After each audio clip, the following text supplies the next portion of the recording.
dramatic hook. What if every time a country falls into debt, someone else quietly wins? Not a rival nation, not a corporation you can name, but an invisible empire that thrives on financial chaos, growing richer as governments struggle to survive. We're told debt is a temporary problem, a necessary tool for growth. But what if debt is the product and crisis is the business model? Tonight, we follow the money trail no one wants you to see, setting the stage. To understand this hidden system, we have to step back before headlines about bailouts and inflation, back to the birth of modern finance. Central banks, international lenders, bond markets, and global institutions were created to stabilize economies. At least that's the official story. But behind the scenes, a more complicated machine was being built, one that would eventually profit from instability itself. The twist? This system doesn't need to conquer countries with armies. It only needs contracts, interest rates, and time.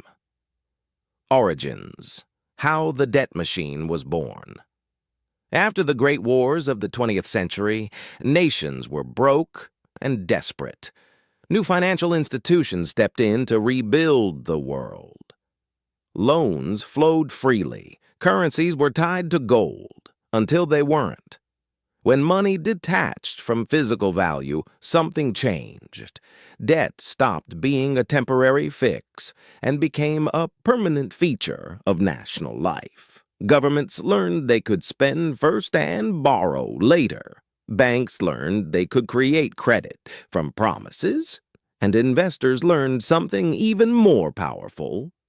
Every crisis could become an opportunity. Rise when crisis became a business. As global markets expanded, debt spread everywhere. Developed nations, emerging economies, even the poorest states.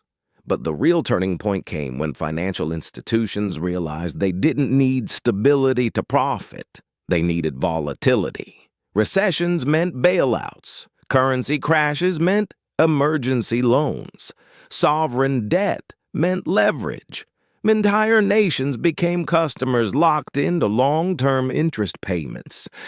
The invisible empire wasn't one group. It was a network of systems designed to make money from uncertainty. And the more complex finance became, the harder it was for ordinary people to see who benefited. Breaking point: the moment the pattern exposed itself. Then came the global financial crises. Housing bubbles burst. Banks collapsed. Governments rushed in with trillions in rescue funds. Taxpayer money sent to institutions deemed too big to fail. Here's the paradox. The same system that caused the collapse also collected the profits from the recovery. Losses were socialized. Gains were privatized. And the debt didn't disappear. It just moved onto national balance sheets. The invisible empire didn't break. It consolidated power. Fallout: who really pays the price? While financial elites stabilized their portfolios, ordinary citizens paid through inflation, austerity, and shrinking public services. Schools closed. Healthcare budgets tightened. Taxes rose. Yet the global debt mountain kept growing. Every year, countries pay billions just in interest, money that never builds roads, hospitals, or jobs. It simply feeds the system that created the dependency in the first place. Failed fixes: why reforms never change the outcome time. And again, leaders promise reform, stricter regulations, fairer banking, debt relief. But the structure remains because the system isn't broken. It's working exactly as designed. When debt is profitable, solving debt becomes bad for business. Modern parallels. Today, global debt has crossed historic levels, over $300 trillion worldwide. The same patterns repeat: easy money, rising bubbles, sudden crashes, emergency rescues. Each cycle deepens dependence. Each crisis strengthens the invisible empire's influence. History isn't repeating itself, it's looping by design. 3 takeaways. Debt is no longer a tool, it's an industry. Entire systems now depend on nations staying indebted. Crises create power shifts.